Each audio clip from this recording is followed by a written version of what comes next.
আমাদের ওয়েস্ট বেঙ্গল খাওয়া দাওয়াতে সবচেয়ে আগে, আর সেটা যদি মিষ্টি হয় তাহলে তো কথাই নেই। সেরকমই একটি জায়গা আছে আমাদের ওয়েস্ট বেঙ্গলে, শক্তিগড় নামে, যেখানে সবচেয়ে বিখ্যাত ল্যাংচা পাওয়া যায়।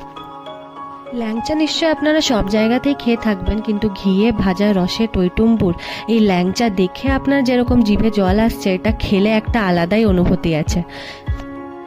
ল্যাংচা ছাড়াও এখানে অনেক রকমের মিষ্টি ছিল, যেমন মিহিদানা, কালাকাঁদ, কিন্তু এখানে সবচেয়ে বিখ্যাত হচ্ছে ল্যাংচা।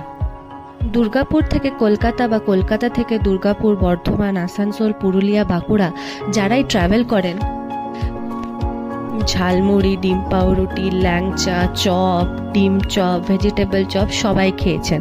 তো আপনারা কমেন্ট সেকশনে আমাকে বলুন কারা কারা আপনারা এখান থেকে ল্যাংচা এবং এইসব জিনিস খেয়েছেন। আর অবশ্যই আমার কন্টেন্ট যদি আপনাদের ভালো লাগছে তো প্লিজ লাইক, শেয়ার, সাবস্ক্রাইব করে